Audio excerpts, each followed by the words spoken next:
Guys, അപ്പൊ ഇന്ന് നമുക്ക് കിട്ടിയിരിക്കുന്നത് മോട്ടോയുടെ G85 എന്ന് പറഞ്ഞ മോഡലാണ്. ഇതിന്റെ കംപ്ലൈന്റ് നിങ്ങൾക്ക് കണ്ടാൽ മനസ്സിലാവും. ഡിസ്പ്ലേ പൊട്ടിയിരിക്കുകയാണ്.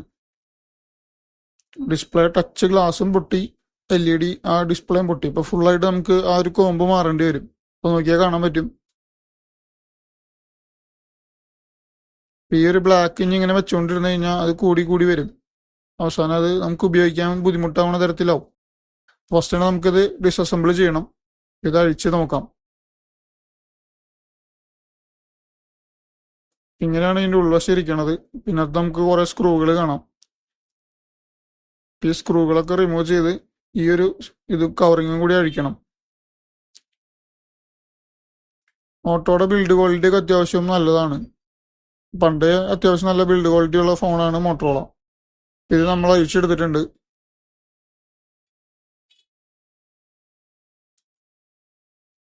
ഇനിയിപ്പോ ഈ ഒരു ബാറ്ററി നമുക്ക് റിമൂവ് ചെയ്താലാണ് അതിന്റെ ഡിസ്പ്ലേയുടെ സ്ട്രിപ്പൊക്കെ അഴിക്കാൻ പറ്റുള്ളൂ. ഫസ്റ്റ് തന്നെ ബാറ്ററി കണക്ടർ അഴിക്കണം. എല്ലാ ഫോണിന്റെയും നമ്മൾ അഴിക്കുമ്പോൾ ഏറ്റവും ഫസ്റ്റ് ബാറ്ററി കണക്ടർ റിമൂവ് ചെയ്യണം. എന്നിട്ട് മാത്രമേ ബാക്കിയുള്ള കാര്യങ്ങൾ ചെയ്യാൻ പാടുള്ളൂ. ഇതാണ് നമ്മുടെ പുതിയ ഡിസ്പ്ലേ.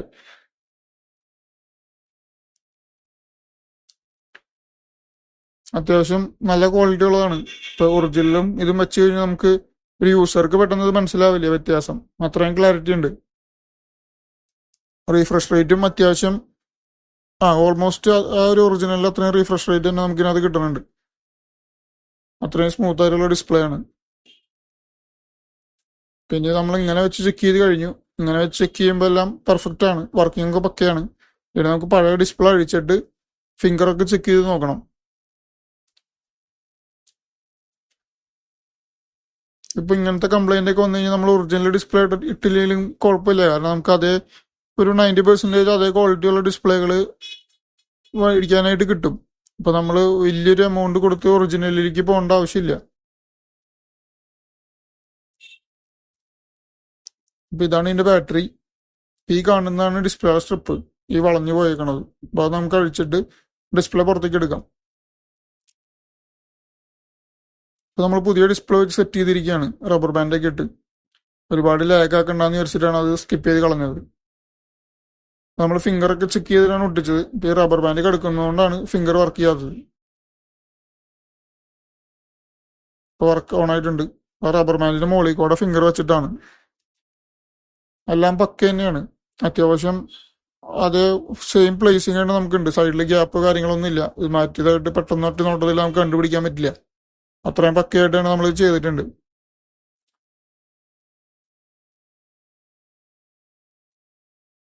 ടച്ച് റെസ്പോൺസ് ഒക്കെ അടിപൊളിയാണ്. ആ ഒരു കളറും അടിപൊളിയാണ്. ഇപ്പൊ ഇതുപോലത്തെ കംപ്ലൈന്റുകളൊക്കെ ഉണ്ടെങ്കിൽ നമ്മളെ കോണ്ടാക്ട് ചെയ്താൽ മതി. നമ്മളത് ഏറ്റവും ചുരുങ്ങിയ സമയത്തിന് നല്ല ക്വാളിറ്റി റേറ്റ് കുറവിൽ ചെയ്തു തരാം. ഇത് നമുക്ക് കോംപ്ലിമെന്ററി ആയിട്ട് നമ്മൾ ഇതിന്റെ മുകളിലൊരു UV ഗ്ലാസും കൂടി അപ്ലൈ ചെയ്ത് കൊടുക്കുന്നുണ്ട്. പിന്നെ പലരും UV ഗ്ലാസ് ഒട്ടിക്കുമ്പോൾ പറയുന്നതാണ് അത് സൈഡിൽ കൂടെ ഇറങ്ങി സ്വിച്ചിലേക്ക് പോകും, സ്പീക്കറിലേക്ക് പോകുന്നേക്കും. അത് ചെയ്ത എക്സ്പീരിയൻസ് ഇല്ലാത്തവർ ചെയ്യുമ്പോഴാണ് അങ്ങനെ പറ്റുന്നത്. നമ്മൾ നല്ല രീതിയിൽ ചെയ്യുകയാണെങ്കിൽ വേറെ ഒരു കുഴപ്പമില്ലാതെ നമുക്ക് സെറ്റ് ചെയ്തെടുക്കാൻ പറ്റും. അപ്പോൾ ആ റബ്ബർ ബാൻഡ് വെച്ചിട്ടും അതിന്റെ മുകളിൽ കൂടെയും ഫിംഗർ പക്കയായിട്ട് വർക്ക് ചെയ്യാനുണ്ട്. അപ്പൊ നമുക്ക് ഇനി ഇതൊരു സെറ്റ് ആവണ വരെ കുറച്ച് സമയം വെയിറ്റ് ചെയ്യണം. അത് കഴിഞ്ഞ് നമുക്ക് റബ്ബർ ബാൻഡ് കൂരി പഴയ പോലെ യൂസ് ചെയ്യാം.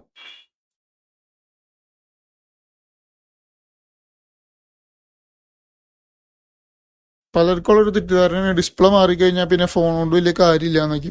നമ്മൾ ഇടുന്ന ഡിസ്പ്ലേ അനുസരിച്ചിരിക്കും. നമ്മൾ നല്ല ക്വാളിറ്റി ഡിസ്പ്ലേ ഇട്ട് കഴിഞ്ഞാൽ നമ്മൾ ഇതുവരെ ഉപയോഗിച്ചത് എങ്ങനെയാണ് അതേ പെർഫോമൻസിലാണ് നമുക്ക് ഉപയോഗിക്കാം. ഇത് കണ്ടോ, നിങ്ങൾക്ക് നോക്കി കഴിഞ്ഞാൽ മനസ്സിലാവും. ഇത് മാറ്റിയതായിട്ട് നമുക്ക് അറിയാനേ പറ്റില്ല. അത്ര പക്ക പ്ലേസിങ്ങിലുള്ള ഡിസ്പ്ലേ ആണ്. റേറ്റും ഒറിജിനൽ വെച്ച് കമ്പയർ ചെയ്യുമ്പോൾ വളരെ വ്യത്യാസമുണ്ട്. ഏകദേശം പകുതി പൈസ പോലും വരുന്നില്ല എന്ന് നമുക്ക് വേണമെങ്കിൽ പറയാം. അത്രയും വ്യത്യാസത്തിലാണ് നമുക്ക് ഈ ഡിസ്പ്ലേ കിട്ടുന്നത്.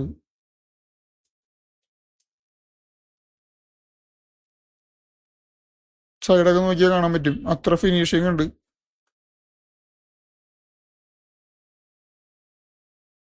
ഇപ്പൊ മോട്ടോ തന്നെയല്ല, ഏത് ഡിസ്പ്ലേ ആയാലും കർവ് ഡിസ്പ്ലേ ആയാലും നമുക്കിവിടെ റീപ്ലേസ് ചെയ്യാം. അപ്പോൾ താങ്ക്സ് ഫോർ വാച്ചിങ്.